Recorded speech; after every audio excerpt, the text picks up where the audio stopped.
podcast. I'm glad to be back with you, Ty, talking fights for UFC Vegas 35. Saturday, it's going down at the Apex yet again for a clash between two of the featherweight's best strikers, man. We've got Edson Barboza taking on Giga Chikadze, and we've also got the two finale fights for the Ultimate Fighter this season. In the middleweight division, we got Bryan taking on Gilbert Urbina. And in the bantamweight, we've got Ricky Turcios taking on Brady Highstand. I think we plan on having a little action on both of those fights there. Pretty excited for this fight card. Those ones that fly underneath the radar a little bit usually produce some fireworks. And after a year that's been some rough sledding for us, we've had two positive events in a row, man. It feels pretty good. Yeah, I'm looking to keep the momentum going. You know, if we take a look at the last fight card, we had picked Kelvin Gastelum to win over Jared Cannonier. We'd also picked him by decision. And there for a little bit, man, I thought we were going to get a little greasy one. Yeah, maybe a little flash knockdown away from taking it, you know? Right, but ultimately, I do think that Jared Cannonier probably edged that one out. Yeah. We looked down at, we also had a little sprinkle on Parker Porter TKO. Man, at plus 550, I think I'd play that one again. He looked good in there, but ultimately we probably should have just taken the plus 170, plus 180 that he was sitting at just on his money line. Then props to you, man. You actually called that first round Brahimaj submission at plus 550. It was ultimately what saved us on the night, you know. For sure. Then we finished out with a parlay where we had Kelleher to win and Pantoja to win. Wasn't worried at all with either of them. Pantoja a little bit for a second. Yeah, okay. It did get a little choppy there in the Pantoja fight, but I think it was a good parlay. We ended up profiting 1.5 units off of that one. And overall for the night, we profited 1.77 units with a 44% return on investment. Yeah. Like you said, hopefully we can keep that going, and it's nice to finally be in the positive side of the year right now. Can't go broke making profit. Correct. This is a really exciting fight card. We've got 7 fighters making their debut today, and we'll actually start off with a debuting fighter in the 135-pound division, where we see Mana Martinez, who's 8-2, taking on Guido Cannetti, who's 8-5. This one's an odd one, in my opinion, man. You know, you have a 41-year-old in Guido Cannetti who's got an 8-5 record, and, you know, losing the majority of his last fights, it really makes you wonder whether or not he's cut out for the UFC or if he should ever be in this position. It's kind of coming off as more of a sacrificial lamb type of thing because Mana Martinez is coming in with a full head of steam. I know he's been getting a lot of work at the UFC PI. And you look down his track record, he's known for big KOs, and Guido doesn't have the best chin in the game. Guido is getting some work in at Our Team MMA, but I do think that his kryptonite is what Mana Martinez has to offer, and this one should go pretty easily in Mana's favor. What are you thinking? I think, I came in trying to give Guido Cannetti a little bit of a shot because I feel like we've been burned on some debutants at a pretty good price a few times there, but I'm going to side with Mana Martinez as well. He's a teammate of Adrian Yanez, and for me, when I was just watching this tape, it's almost like I didn't have to see his social media to see that. You remember breaking down Jai Herbert a few weeks ago, and you were talking about how similar he fights to Leon Edwards. Man, the way Mana and Yanez throw the same left hook, it's almost like you just watch them fight and you know they train together. It's so similar. He kind of had the slip up on the Contender Series to Draco Rodriguez, who's not having a whole lot of success here in the UFC, but he's went right back to KOing these guys in the first round since then. I will say all the first round finishes, it does worry me a little bit. Kind of gives me that Hoffa Garcia, Chris Grutzmacher vibes. You know, if Mana doesn't get that first round KO, him and Adrian's coach just recently passed away as well. So I know the emotions are going to be running high for the debutant making, his first, splash on the big stage here. But, he was scheduled for Jesse Strader, which was a real easy opponent. And then it was Trevin Jones. And he pulls out just to get Guido Cannetti 1 week later. So I do ask a couple questions there. I do like what I see in Mana Martinez. And, I like him here against Guido Cannetti, who's, 41, taking a year and a half between fights, popped by USADA, and puts his back straight on the cage, Tyron Woodley, Sam Alvey style. And the last time he was knocked out was by Dana Batstrau's left hook, and that's Mana Martinez's money shot. So, yeah, I'm on Mana Martinez inside the distance. But I know we took the William Hill, doesn't go the distance at minus 187. Thought that was a little better since, Mana, you can't even get him plus money, inside the distance anymore. So we took that and parlayed it with a fight later on down the card. I like how you mentioned how we've been burnt on a few debutantes, and just to throw it out there, Martinez, he really hasn't shown the most well-rounded skill set, and outside of his amateur record wins, he really hasn't shown anything on the ground, and his only finished loss is by submission, which worries me, where that's where Cannetti has the advantage. I know that Cannetti's going to be very strong in the clinch, and it really is just a test on whether or not his chin is going to be able to take the heat of mana, but it really could get sketchy, and I think a lot of people could get burned on Martinez here, which is ultimately, like you said, why we took that fight doesn't go to decision rather than picking a side here, adding Martinez into one of our parlays. Yeah, one thing I also want to mention, Mana's 5'10", he's massive for the bantamweight division. We see Guido here at 5'6", and like I talked about, that tendency of backing himself up against the cage. He's now first-time experience in the Apex cage, which is going to be even smaller on him. Yeah, I do like Mana. I've just not seen the volume, the cardio, the wrestling from Guido that I think could maybe cause Mana those troubles if it got extended, Moving on, we're in the featherweight division where we see Pat Sabatini, who's 14-3, taking on Jamall Emmers, who's 18-5. Pat Sabatini, born and raised Pennsylvania wrestler, man, that's it's American Dagestan, that's where all of our best wrestlers come from. He's a D1 collegiate wrestler, black belt under Daniel Gracie there. He's been doing jiu-jitsu his entire life. In terms of pure ground game, when you look at the featherweight division, he definitely stands out at the top in terms of his wrestling. For me, seeing him go 25 minutes as the CFFC champ before, I never thought cardio was really going to be an issue for this guy. We've seen him go that 25 minutes. He's a lifelong wrestler. But I'm not going to lie, round 3 against Connolly, it seemed like he was running a little bit.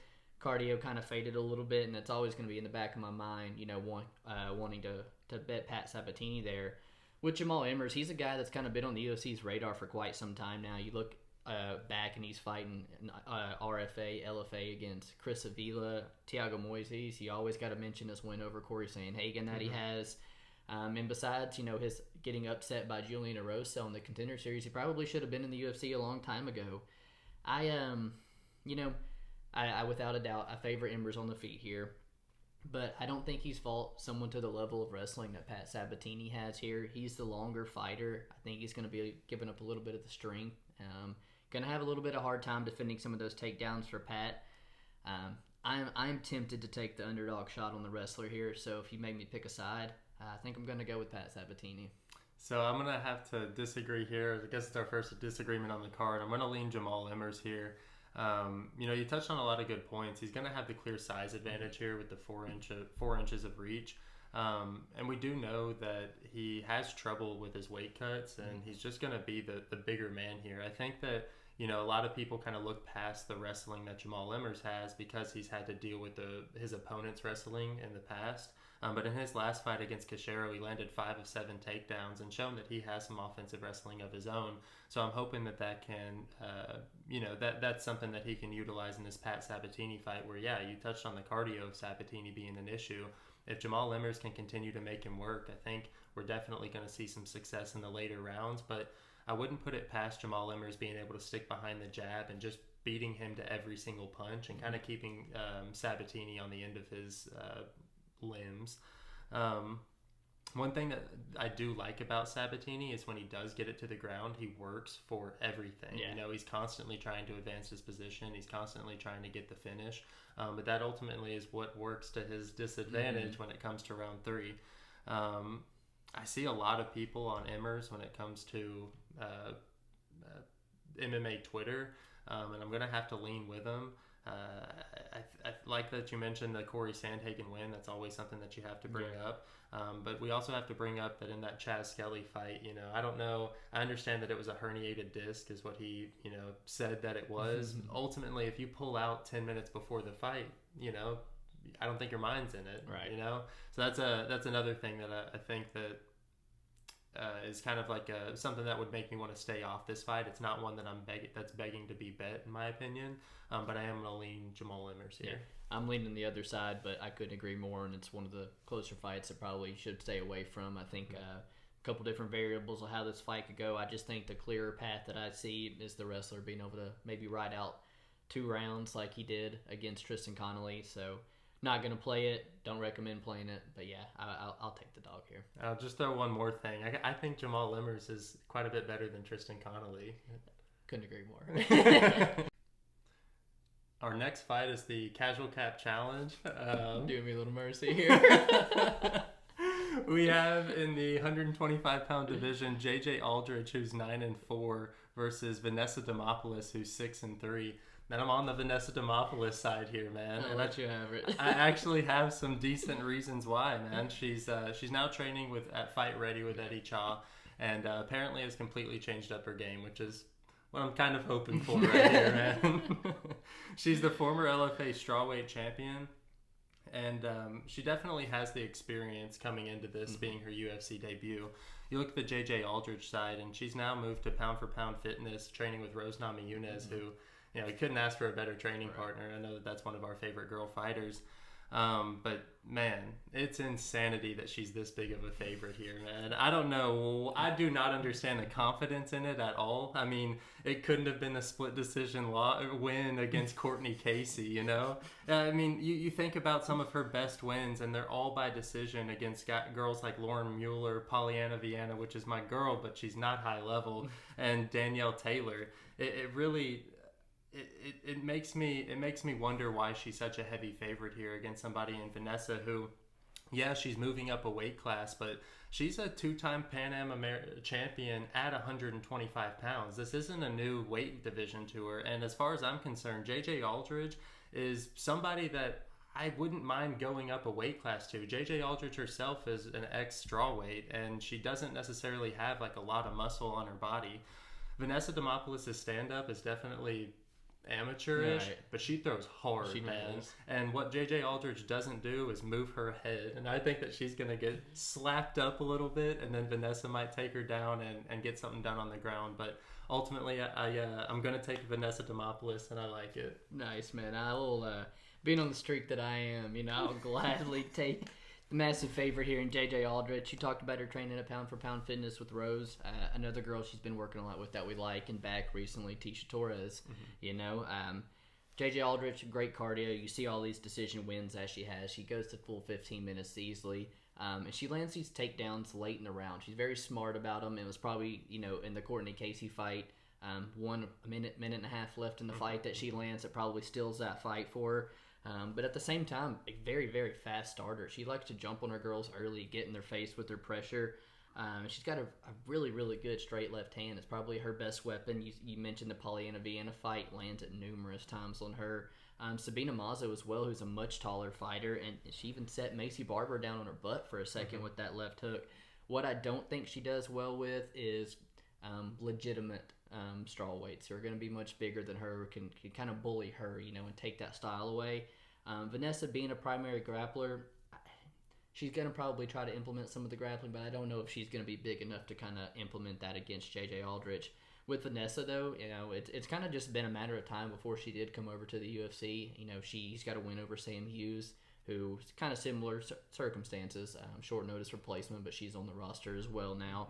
And she's a teammate of Tracy Cortez, who she's actually replacing in this fight here.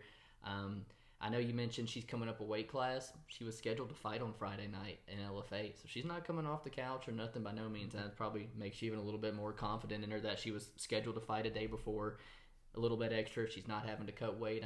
I expect Vanessa to be real fresh in here. You talked about how hard she throws on the feet. But yeah, I do expect her to try to get this down to the mat with JJ, but I think JJ is going to be a little bit stronger, be able to keep this fight standing. I think she's going to find the home for that left hand. I don't advise laying a minus 400 on JJ Aldrich. I'll never advise that. But I do think that getting plus 400 inside the distance, I know she's a decision machine, but getting that kind of line flip is a little bit outrageous. Wouldn't hate. I've seen a couple people dabble on that. I'm going to go with the favorite, you know, a couple inches bigger, like 5 or 6 inch reach advantage, which I'm not even going to exaggerate anymore because last week it did shit for Bay Malecki. But yeah, I'm going to side with JJ Aldrich here. There's another thing, and I have to admit this is like what I'm worried about. If JJ Aldrich wanted, she'd pressure Demopoulos and allow Demopoulos to just flop on her back. Right. That's something that we've seen in Demopoulos. Demopoulos more than happy to just lay on her back and kind of give up rounds, and that's something I could definitely see JJ Aldrich taking advantage of. We don't see it a lot in Aldrich's game, but we do know that she's been in the UFC long enough that she can implement that into her game plan and probably write out a decision if she wanted to. As well. Moving on, we're in the light heavyweight division where we see Dustin Jacoby, who's 14-5-1, taking on Darren, the Dennis Stewart, who's 12-7. With Jacoby, he's out of Factory X Muay Thai. He's training a whole lot with Lionheart, who's got a fight coming up as well. Jacoby's career been a little bit of a weird kind of run. He won that one-night tournament, kind of got the Glory kickboxing thing, dabbled in there, not much success. Back to MMA, not much success. To Glory, a little bit of success. And now, back to MMA, finding probably the most success of his career up to this point here. And you can tell that time that he spent kickboxing really did sharpen the guy's stand-up here. He got some nice combinations on the feet. With the side of Darren Stewart, looking online, been doing a whole lot of work at Renegade Jiu-Jitsu there with Leon Edwards and his brother. And with this guy, he came over as a champ from Cage Warriors, but UFC run it just did not start the way he wanted to by no means. He moves over to middleweight, and I think you've really kind of started to see some improvements made in this guy's game. He once was known as a guy who had a zero ground game, and that's how you beat him. And here recently, he's even the one mixing his game up. Mm-hmm. But when I look at these guys who he's kind of beaten, Eric Spicely, Charles Bird, Bavon Lewis, all of them not in the UFC anymore. Duran Wynn, not really panned out, and very, very undersized for middleweight. Mm-hmm. And then Maki Pitolo, typically a welterweight, hasn't really panned out very well. I am going to be on Dustin Jacoby's side, but I think a minus 180, minus 200 is a little too stiff to pay. I think he's probably going to keep it standing where he wants to. Yeah, Dustin Jacoby, but not overly confident. So I don't know. Let me break this down and I'll give you my pick. I think Darren Stewart at plus 160 is honestly, there's value there. He definitely has the more developed MMA game because of how he's, like you said, kind of splits it up between grappling and striking. And here lately, if he's on the other side of some of these, split decision outcomes, he has a completely different path in the UFC, I know that he said in a James Lynch interview earlier a couple weeks ago that he was tired of being on the wrong side of the judges' scorecard, and he's looking for that finish, which is what helped us out, kind of making the bet where the fight doesn't go decision at plus money. Right. I think that in this fight, to kind of slow down the striking of Jacoby, he's going to look to press him up against the cage, and yes, I think he'll look to get him to the ground, but ultimately I think that he's more than happy with just kind of pressuring him up against the cage and just pushing on him, kind of grinding out those rounds, just trying to take some of the power out of Dustin Jacoby. One thing that Jacoby has a lot of success in is those calf kicks, and I think that if he starts tearing up Darren Stewart early, Darren Stewart does have the tendency to just kind of inch forward and kind of leave himself out there to be picked apart. And Dustin Jacoby's more than happy to keep him at that kicking range and just add up points.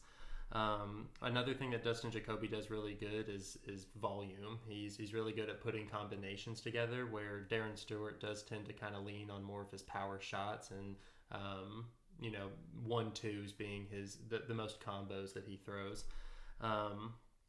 I think that Jacoby's get-up game is very good, but his takedown defense isn't great, you know? So Darren Stewart might have some success, but him being an ex-185er, only 6 foot tall at 205 pounds, he's undersized, and I think ultimately that's going to hold him back from being able to keep Jacoby down, and that's where we're going to see Jacoby find success. Yeah, Jacoby recently fighting Maxim Grishin and Ion Kutalaba.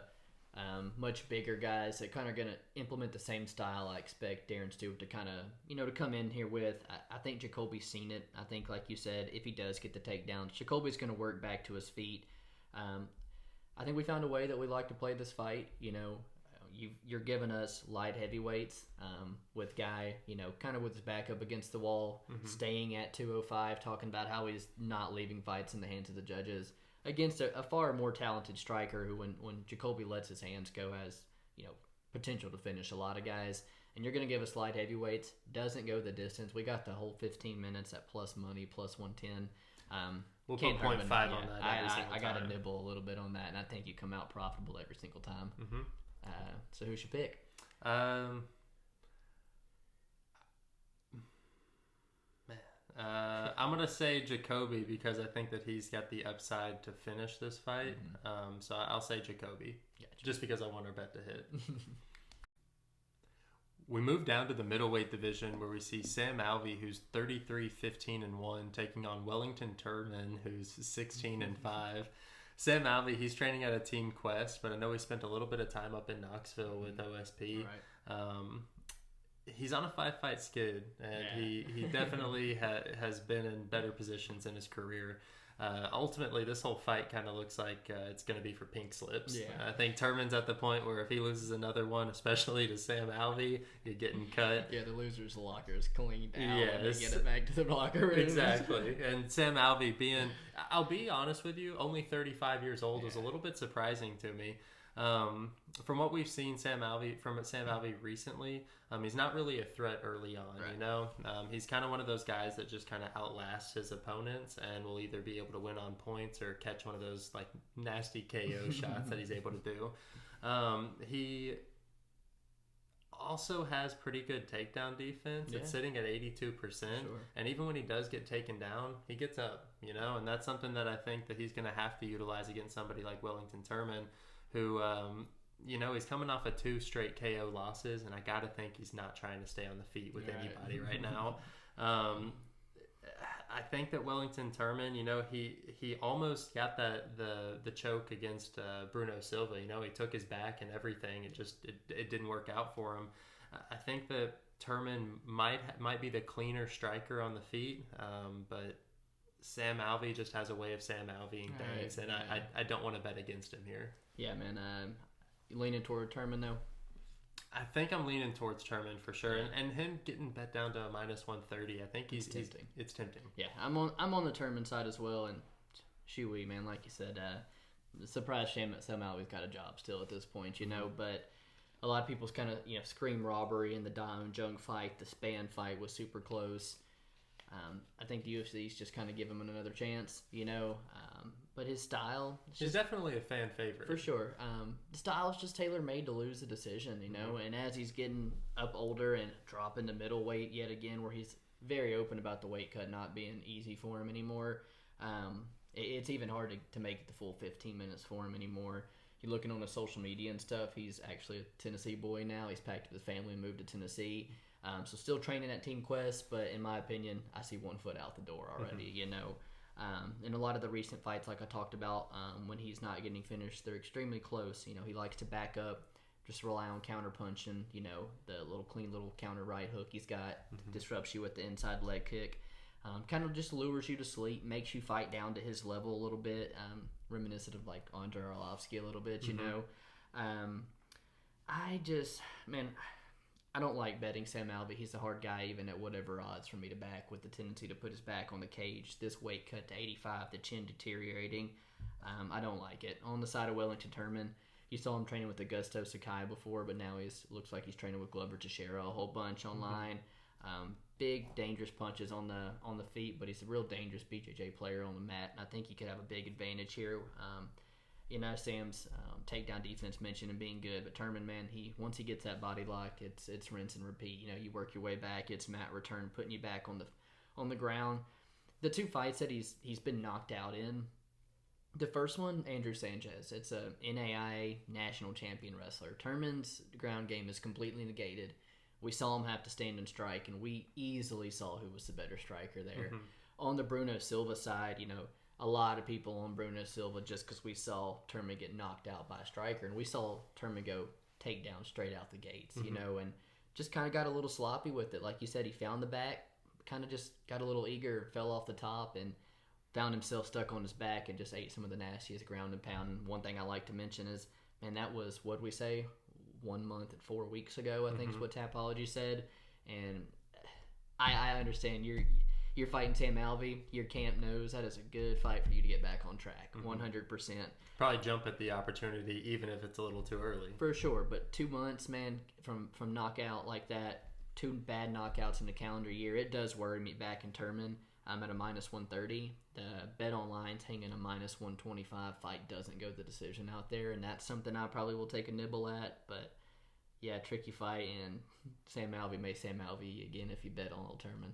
Yeah, and like you said, he doesn't have good weight cuts, and at 35 years old, it's not going to be any easier. Mm-hmm. And Wellington Turman's a built 185er, man. I think that he's going to have the strength advantage here, and I'm curious to see if Alvey's cardio holds up. He does tend to like outlast his opponents, but it's not like he's the super fresh fighter whenever it gets into those later rounds. Not a whole lot of work done either. You know, it's a lackluster fight. Mm-hmm. With Alvey, I know you talked about pink slips here. I firm believer this is Alvey's last fight with UFC. I don't think win or lose. I think he loses. There's no way the UFC keeps him around. And like I said, moving to Tennessee, foot out the door already. Mm-hmm. Easiest opponent in a minute for him as well. I do think a win. Sam Alvey drops the gloves in the middle of the octagon on Saturday. I don't hate that call. Staying in the middleweight division for the prelim main event, we've got Abdul, Razak, Alhassan taking on Alessio de Chirico. With Alhassan, moved to Team Elevation, it looks like, for this one, so it looks like he's finally addressed the cardio issues and stuff that we've seen there, or at least making an attempt to correct those cardio issues, and once upon a time, one of the hardest hitting welterweights, most feared guys in the division, a lot of guys hype for this guy's come up.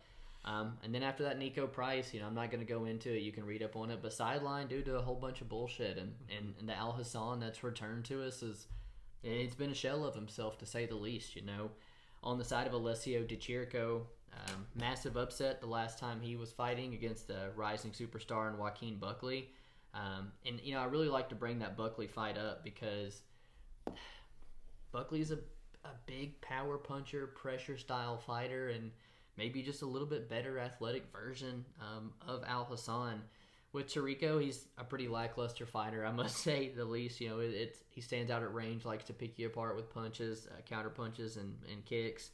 And again, kind of like Sam Alvey, a style that's just tailor made to lose decisions, and that's kind of been his run in the UFC so far. I don't necessarily agree with all the public money steaming him right off the bat. I think it opened pretty close to what it should have been.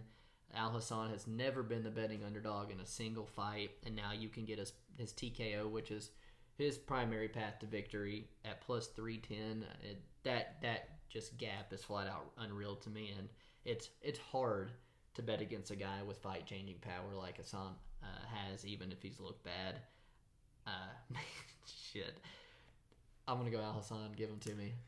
Oh God! So I'm not picking Alhassan, but if I made a bet on this fight, it'd be Alhassan round 1 KO. Yeah. That's plus 650. I think that's where your money is, because he's up until this point he's been a first round KO or bust, and especially after all the false allegations and the 2 years off. You're right. His return, he's looked terrible. And to be honest with you, the Munir Laziz, that's a tough comeback fight to have. Yeah. And then Chaos Williams, I get that Chaos is a little bit of a hype train, but he does have that one-punch knockout power, and he just touched him up. It's the Jacob Malkoun fight that really upsets me. I know a lot of people were on Alhassan as just a parlay piece that night. And we were on like the under 1.5. Or no, we took the doesn't go the distance. In that fight. Exactly. And it was like a minus 300 something. And of course, Malkoun wrestle fucks him. Like, that's just our luck right there. Well, that's our 2021 in a nutshell. Correct. But right there, it's enough to tell you that I think he's done, man. And he might still have that first round KO power, but he definitely doesn't have that aura around him that he had prior to the Nico Price fight. Like you said, I definitely think he's taking the right steps going to Team Elevation, although I'm not convinced that how old is he? 36. At 36 years old and one fight camp at Team Elevation, that's going to change his cardio. Sure. That's been an issue his entire career. I look at Alessio, and you're right. The Buckley win was one that pretty much kind of gives you a blueprint of how this fight should go. Yeah. Alessio is one of those guys who's durable as anybody, and he does a really good job of rolling with punches and making the fights boring. And if all he has to do is outlast somebody like Alhassan, who's shown cardio issues and shown that outside of the first round he doesn't have much success, I think this could be a pretty easy fight for Chirico. I think something that we can look for him to go to is to get inside the clinch. I think that he's more than willing to make this fight boring, and we could see kind of that Elias Theodorou push you up against the octagon style fight, just to drain some of that power out of Alhassan and kind of take a book out of Jacob Malkoun, or a page out of Jacob Malkoun's book. So I ultimately think that Chirico, he's not going to do anything fancy. We're probably not going to get another KO like we did in the Buckley fight, but he is going to just outwit Alhassan and win this one on the judges' scorecard is what I'm thinking. Yeah, I'm that close to calling it quits on Alhassan as well. When he makes that return minus 300 against Lazez and shows up 4 pounds over, and it's like, all right, again, I kind of give you a pass. You were coming off a 2-year layoff, and then you show up against Chaos Williams and you miss weight again, get slept with the first punch, and yeah, I started to lose a lot of hope for him. Malkoun fight actually might have been all hope lost for him, to be honest with you, the more I think about it. And his similarities to Buckley, who is a legit middleweight, much faster. Yeah, I think I might actually flip to the side with you of Chirico. He's got all those kicks that he likes to throw. That's the best thing that you can throw at a guy who's going to be swinging all that power. You throw all those kicks, and his hands they have to be glued up. I probably side with Chirico, but what is he sitting at, a minus 200? I don't want to bank on the guy with fight-ending power, though, or bet against a guy with fight-ending power. And I do like your round one, or even just the regular TKO. That's pretty juicy. Yeah, you're getting decent money on it, considering that's Alhassan's one path to victory. Yeah. But yeah, at 185 pounds, he's just lost a lot of that scariness to him. For sure, so. I agree with you, man. So yeah, I think we're both going to side with Chirico there. Kicking off the main card, we stay in the middleweight division where we see Gerald Meerschaert, who's 32-14, taking on Makhmud Muradov, who's 25-6.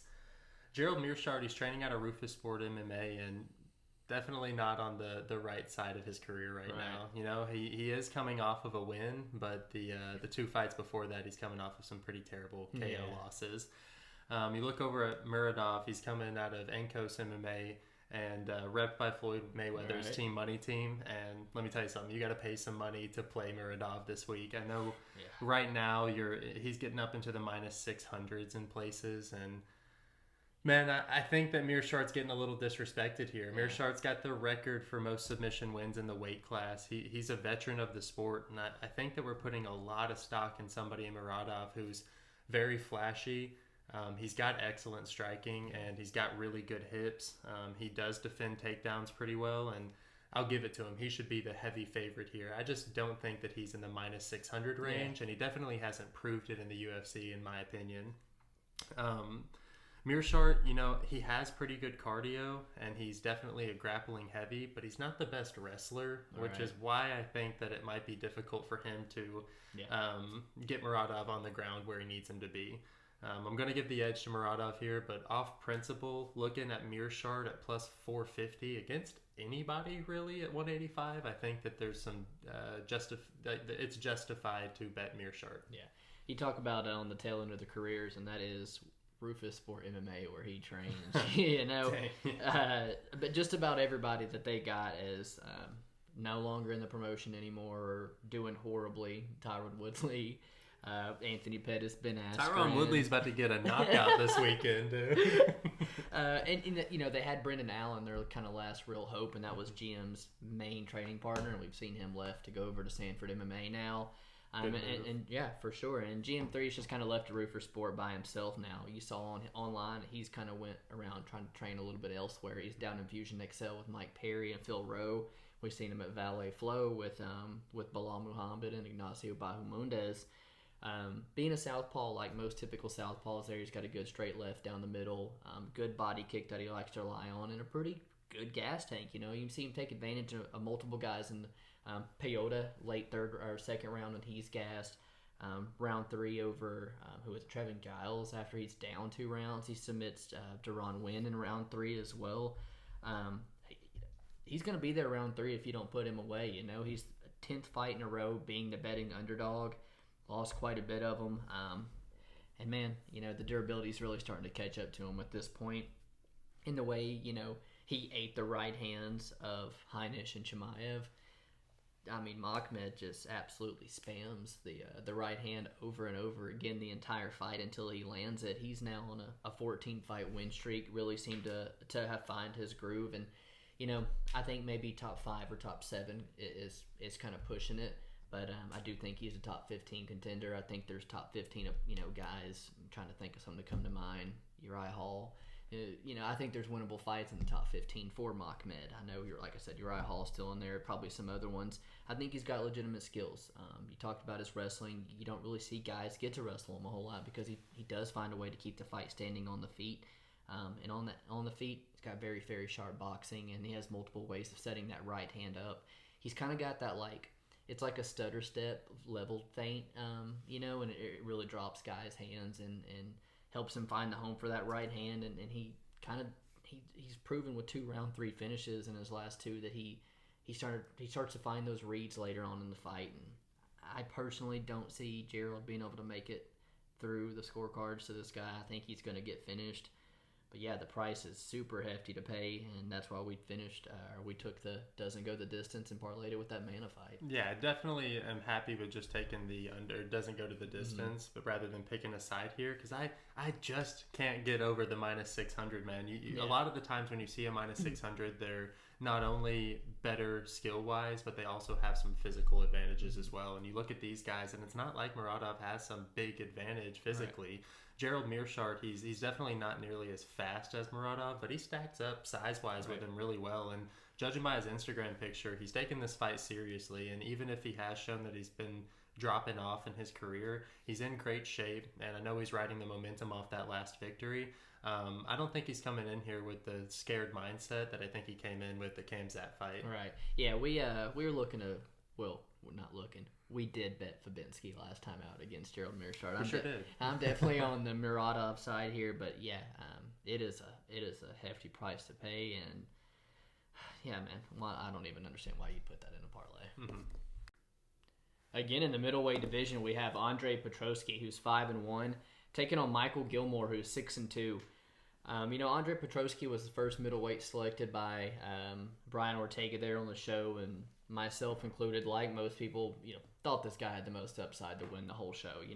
He trains at Renzo Gracie in Philly there with Sean Brady as his main training partner, has a black belt under Daniel Gracie, who I mentioned gave Sabatini his as well. There's not a lot out there on the Tough Fighter, so I kind of had to do some digging around this week and stuff on him. And for Petroski, man, combat sports has been this guy's life his whole time. His dad was a collegiate wrestler at Penn State and owned a karate gym his entire life. Petroski pretty much grew up knowing he was going to wrestle and fight. With Gilmore, on the other hand, doesn't look like much of a fighter. He does train out of Murcielago with Chaos Williams, but he was the alternate to Tough. He was kind of brought in late, stepping in for a guy who got hurt, and I'll kind of go over the fight a little bit more when we break down Urbina a little bit late, but just absolutely did not put up a bit of an effort. It was a very quick fight, and I don't think Michael Gilmore is very good, is what I'm trying to get at. I think Petroski finished this guy inside the distance, under 1.5 at minus 130, minus 135 is probably the play. But there is a pretty outrageous line that we have taken a stab on out there. Yes, there's a broken line at Bet Online right now. Petroski round 1 TKO is sitting at plus 650.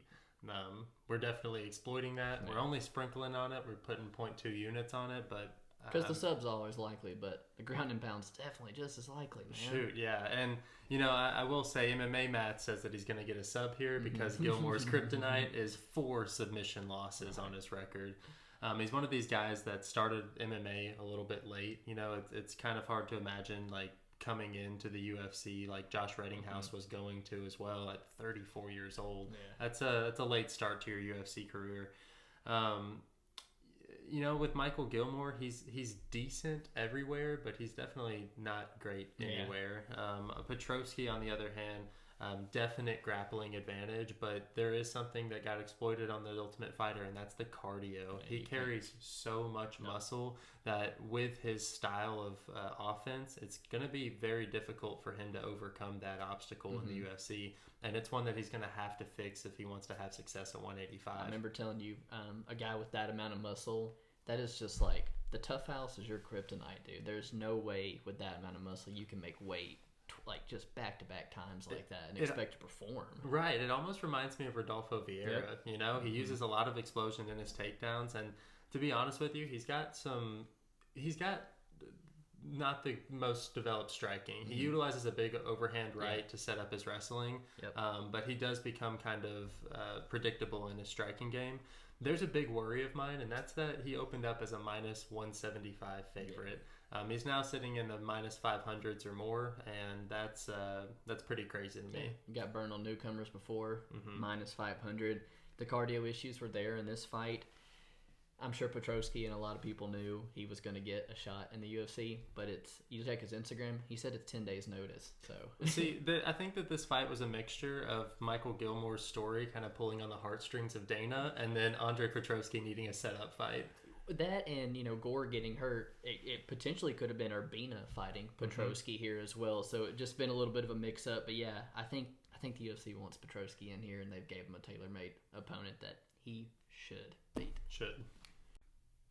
We got a really exciting matchup at the welterweight division where we see the return of Kevin Lee, who's 18-6, taking on Daniel Rodriguez, who's 15-2.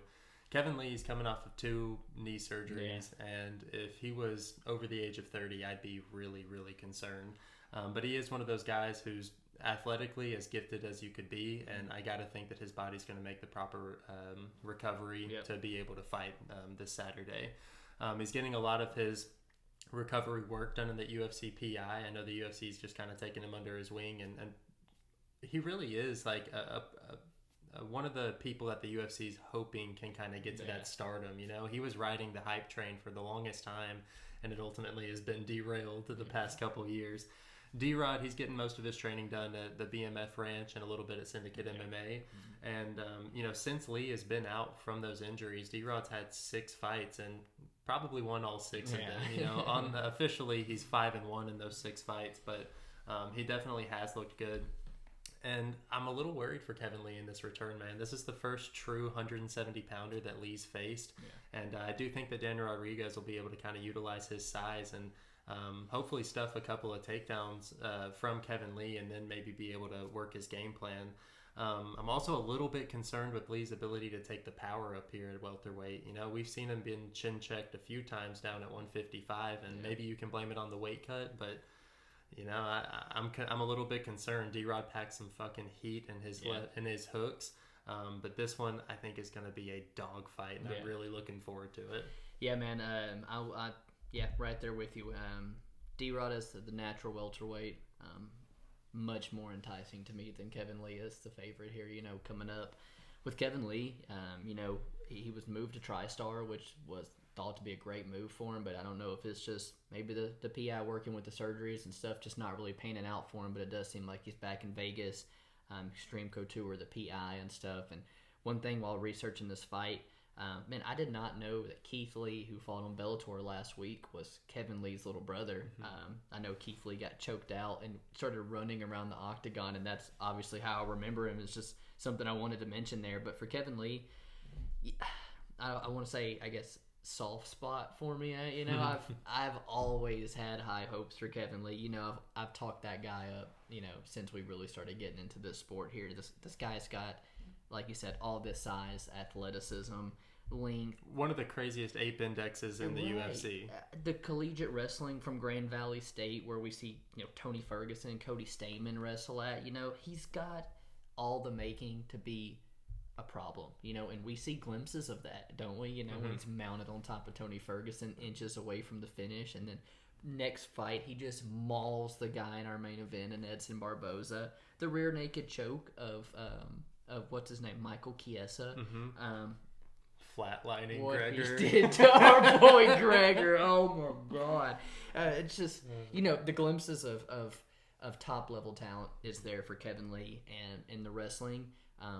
Other than the Gregor fight, which again he's got a top level collegiate wrestler in front of him, he sticks to it, man. 6 takedowns against RDA, 3 against Albuquerque, 4 against Edson, 3 against Tony, 7 against Mustafayev. It can go on and on. I know Kevin Lee's going to come out here and wrestle, and that's what I do like about him, because I think that's probably going to be his advantage here with D-Rod, who I think, although is the true welterweight, he's a little small down low. The legs are a little skinny, I think he might have trouble defending some of those takedowns, but he's also got a slick guillotine, and we've seen Kevin Lee leave that neck out numerous times. And, with D-Rod being at Syndicate, he was working for Abubakar that's who he was in camp for. This dude's been wrestling for weeks now. He takes Preston Parsons on short notice because there's no stylistic change in it. This guy, again, wrestling for an opponent. So no shock that he steps in here taking this fight on short notice where he probably feels he's ready for it. You talked about that left hand. I don't know if D-Rod necessarily has that, like, one-shot KO power, but he touches that chin 3 or 4 times, and guys start to wilt, man, you know. He kind of has that Paulo Costa He effect. does. And Kevin Lee, like I told you, man, I love the guy to death. I refuse to ever jump off the train. But he's one fight away from the Derek Lewis quitting box. That was something I was gonna agree with you. It's like he in his game he utilizes his athleticism, which ultimately means that he's making very explosive movements, and it will drain his cardio. Yeah. I like that you brought up the Edson Barboza fight because that's one that I'd actually like to look to, where I saw a lot of growing from Kevin Lee. He overcame adversity with that spinning wheel, or with that head kick. It was Wasn't that in Fortnite? Didn't they put that chicken dance in Fortnite? Yeah, that's exactly right. But he was, able to go back to his wrestling roots, which is what he's going to need to do against Daniel Rodriguez. And hopefully, instead of wilting underneath that volume of Daniel Rodriguez, he will be able to shoot and land a couple of takedowns to secure the victory. I'd like to see Kevin Lee win, but honestly, I think that Daniel Rodriguez at plus 130 or better is probably the value side here, knowing that Kevin Lee is coming off of 2 years and 2 knee surgeries.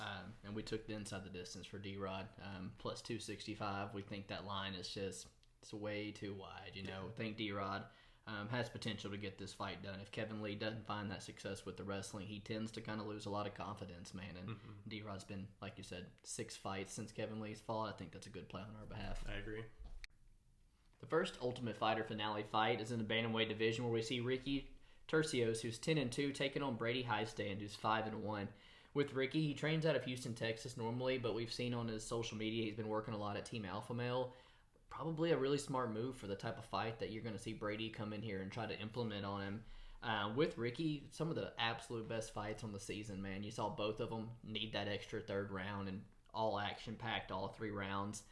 Ricky is a guy that I love to back, in my opinion. He just flat out refuses to quit on himself. You know he's going to win these round 3s. The guy throws an insane amount of volume at you. He's twice the experienced fighter, man. He's had contender series experience. He's been underneath these bright lights, and that's something Brady just hasn't yet. Brady, the very last bantamweight selected. For a reason, in my opinion. You know, I think he's pretty one-dimensional, and I think he is pretty fortunate to have gotten the path that he did. I am not that big on both Reddinghouse and Murdoch. You know, I think the overall talent and tough this year was kind of a letdown. But yeah, I definitely think he got the better looks there. And you look at who he's fought. His first fight 0-2, second guy he fights 0-0, third guy 0-4, then 0-6. His pro loss comes in a third round to a guy who's 9-5, and then he proceeds to beat a guy who's 1-12. It's about as absolute low level as it gets. I don't think Brady will be able to hold Ricky down. This guy seems like he is very active on the mat, and he just has an insane type of volume and pressure that I don't think Highstand's going to be able to keep up with. I like Ricky. I'm confident on him here by decision, maybe even a third-round finish. Yeah, and that's why we've played him, man. Yeah. I am happy with the Turcios line at minus, I think it was 60. 160. Yeah. I'm more than happy with that. Like you said, he mixes up his striking in beautiful ways, and only ways that you have to be like a high-level striker to be able to do. I know he does a lot of, lead front kick with a jab followed behind it before his leg even touches the ground. You know, he's just able to be, have that type of Israel Adesanya flashiness to his striking. And then, like you said, his Brazilian Jiu-Jitsu is top tier, but that does kind of leave me a little bit of worry that he will kind of accept the back. And I'll be honest with you, I think Brady's going to have success as long as he can hold him down, and that's what he ultimately had to do in a couple of his Ultimate Fighter, in the Ultimate Fighter fight against Josh Reddinghouse. He absolutely needed to hold him down, and that's all that he could do. And with that, it's going to deplete his cardio, and like you said, he just hasn't been under the big lights. And when you fight somebody like Ricky, that's somebody who believes in himself. I don't know if you did watch The Ultimate Fighter, you know that he is very passionate about himself and his meaning to this world, and he thinks that this is his his time to shine. For sure. Where Brady, I think, really he is 22 years old, and I think he really did rely on his coaches pushing him and yelling at him to get through that third round, where I don't think Ricky needs any motivation to pull through at those dog moments. I do think that Brady will be the stronger fighter, which, like I said, is why I think Turcios in that round one might end up on his back. But that's where I'll personally be playing him live, is after that first round. Brady is he's just not at the same point in his career that Ricky is, and I think Ricky's going to just outclass him here. I'm more than happy to take Ricky just on the money line, but I also think his inside the distance is probably in playable range as well. With Brady, I do want to note one thing. It seems like, he trains out of Sig Jitsu there in Spokane, Washington. It seems like Michael Chiesa has really kind of taken this guy up underneath his wing. He took him out to Syndicate MMA with him as well for his camp to try to get some good rounds with high-level competition there. And he fights a whole lot like Chiesa. He just tries to wet blanket you. There's not a lot of advancing position on the mat. There's opposite of Pat Sabatini. Right, yeah. There's not a lot of ground and pound going on. Looks to just kind of lay on there with you, and it's partially because that cardio is just not up to snuff with him. I'm confident on Ricky Turcios, man. I'm glad we're able to play him and agree there. 100%. In our co-main event, we go to the middleweight division, where we see a matchup between Bryan Battle, who's 5-1, taking on Gilbert Urbina, who's 6-1. This is the Ultimate Fighter finale for the 185ers, and it's a decent matchup. Not the matchup that we wanted. Exactly. A little bit of a weird finale in the middleweight division. Right, yeah. But it's nonetheless a good matchup. We have Bryan Battle, who's coming out of highest stand MMA.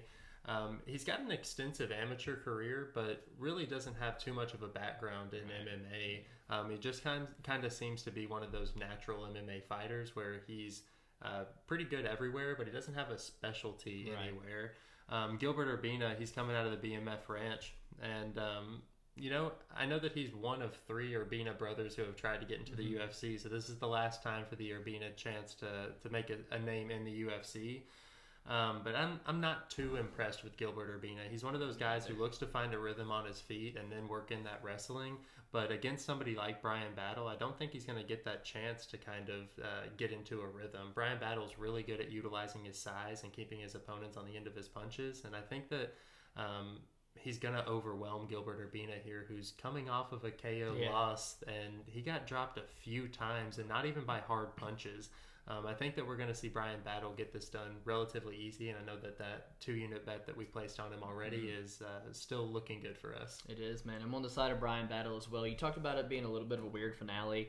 A lot of people did think it was going to be Petrosky and Gore, in the finale, and you got to think with Gore pulling out on injury, if Bryan Battle wins this one, he's probably going to get matched up with Gore. If Urbina wins it, it's kind of tricky to match Gore right back up with him yet again, and then if Petrosky, it's like, if he gets through this layup of a fight, you going to match him up against Gore again? Probably not. So he'll probably get Urbina next regardless. So, a little bit of a tricky situation there. With Bryan Battle, he's the second to last person selected. He's the very last middleweight selected by Volkanovski. And once he started seeing him fight, man, Volkanovski's all over Bryan Battle, predicting him to win the show and everything.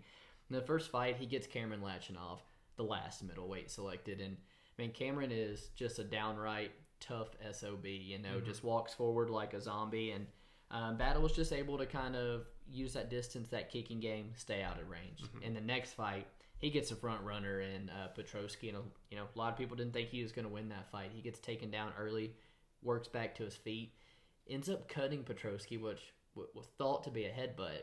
Replay reveals it's a knee, and Battle starts getting in his head, man, starts calling him a bitch and everything. And you see Petrosky just come out with this pace that's just unsustainable. And come round 2, you see the tide starting to turn in Bryan Battle's favor. And he snatches up that really slick choke, man.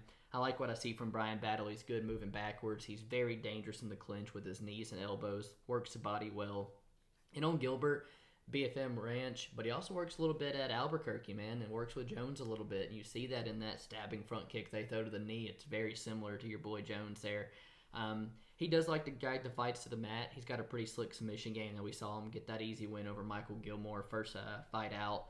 And in the second fight, you're right. He might not even really deserve to be here, because Gore absolutely embarrassed this man, put him away, dropped him 3 times in the first round, and then put him in fetal position, face down, ass up almost in the second round with the slick little left hook. And it's like, it could be a testament to Tresean Gore's power, but also, man, Urbina just not wearing a shot very well. Right, there were some jabs that were dropping. You're right. I favor Bryan Battle here. I think he's going to be able to keep the fight up on the feet. And I favor his volume and everything, man. I don't actually know if he gets a finish here. I think he probably takes this one by decision. I like it. The main event of the evening is in our featherweight division, where we see Edson Barboza, who's 22-9, taking on Giga Chikadze, who's 13-2. Edson Barboza training out of American Top Team, and sort of a little bit like Jose Aldo, a little bit of career rejuvenation, dropping down a weight class here to 145. And still looks incredible, actually talks about weighing very similar to what he did on fight night at 155 pounds. And Edson, just an absolute mainstay in the toughest division there is, man, in lightweight. He's gifted us with just highlight reel KOs. The Terry Edom, it's literally played in the UFC opening every single time. The Benil Dairouche one, the way he was getting that timing on the jab and the takedown entry over and over again, times that beautiful flying knee. And then just look at the fights that he's given us with Tony Ferguson, and Felder and Kevin stuff like that with Kevin Lee. But at those fights at the same time, Kevin Lee in particular, Khabib, the Gaethje, he's taken enormous amounts of damage, and that is a little bit worrisome.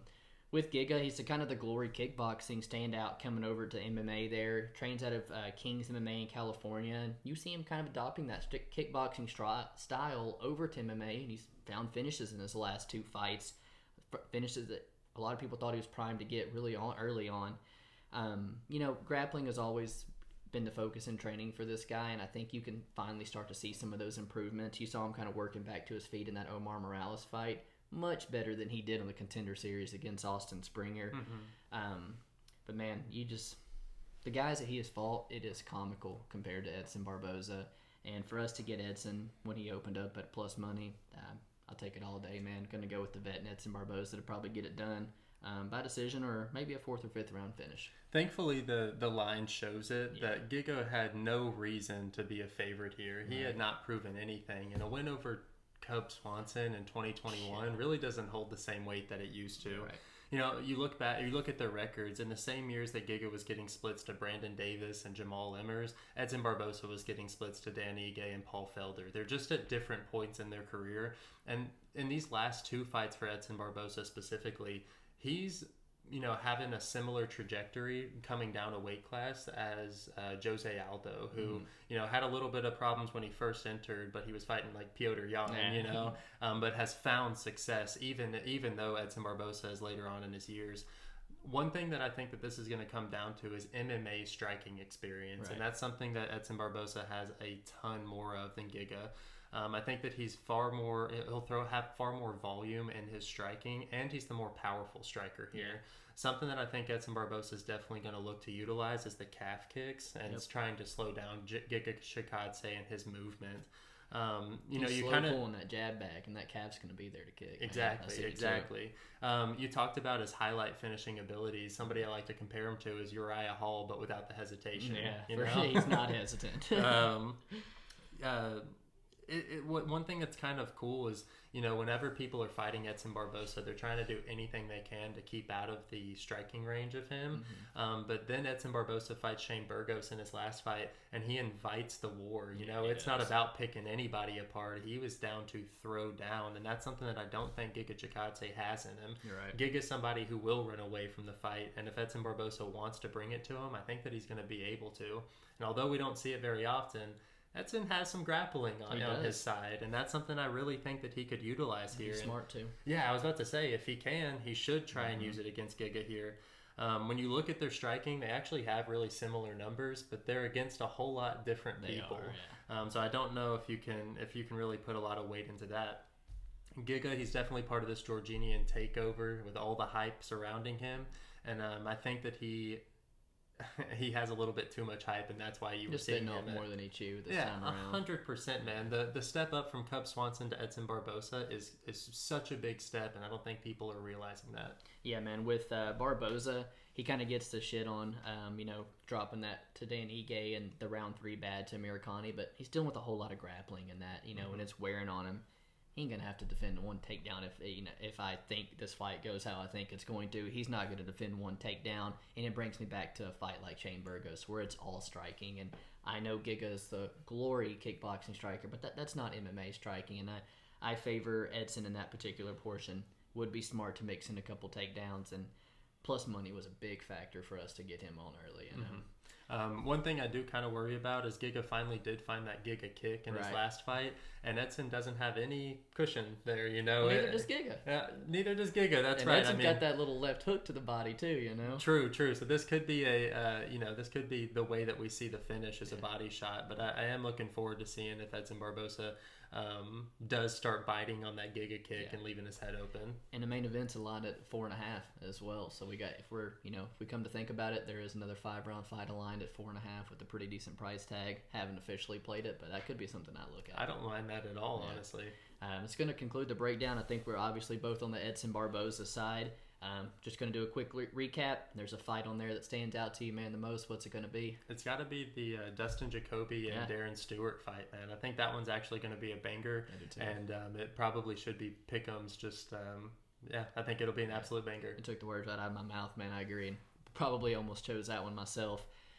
Pretty obviously, Kevin Lee versus Daniel Rodriguez. I don't know if I'll be able to sit down when that fight starts. You know, Kevin Lee has always been my boy, and I think this fight has potential to be a dog fight. There's a fighter that stands out to you. Who's it going to be? I know we're picking against him, but Giga Chikadze has a lot to live up to this weekend. He's got a lot of eyes on him this weekend for sure. 100%. And if he shows up, he's proven it to me. He's the real deal if he beats Barboza. I just think like you said, he's bitten off a little bit more than he can chew. Yeah, I'm kind of in the same boat with you, kind of betting against him here, but I'm going to go with Kevin Lee as my fighter to watch on Saturday. He's got the surgery, he's got the time off up at welterweight, and he's pretty much overlooking D-Rod. You know, he's already talking about these top 5 welterweights that he wants to fight. Kevin Lee's got a lot to live up for on Saturday, and a lot of eyes on him as well. What's your underdog? My underdog is our casual cap challenge. Vanessa Demopoulos. She's gonna show up on Saturday and surprise a bunch of people. If I'm wearing this hat again next week for Vanessa, I would be so mad. I'm gonna take Sabatini. That was a hard one for me. And I'm not necessarily betting on Sabatini, but it's almost like Chiesa with me, man. When you give me just a dominating wrestler at plus money, it's the most likely path for both of the guys. And I think, you know, like I said, him sitting by decision where I likely see it at plus 250, I think there's some value on Sabatini as a dog. But my best bet, I'm going to go with Petrosky inside the distance. I don't really like saying my best bet being a newcomer, but there's not many fights where I see clear talent gap between the two of them in the history there of submissions and horrible submission defense. I don't want to be picky with it. I might even lay the chalk a little bit. I'm going to go Petrosky inside the distance as my best bet. Yeah, I mean, it would be a surprise to everybody, I think, if Petrosky didn't just go out there and wipe the floor with him. Right. I think my best bet has got to be our Edson at plus money. I think even right now, Edson at pick'em odds is still the play. There's a ton of value on that for sure. A ton of value on it, and easily our best bet of the night. Yeah. Apologize on this being a day late. Appreciate you guys tuning in. Hop in those comments. Let us know how you guys have in the main event as Edson no longer the dog. It seems people are split on it, so we want to know what you guys like to say. Appreciate you tuning in. Peace.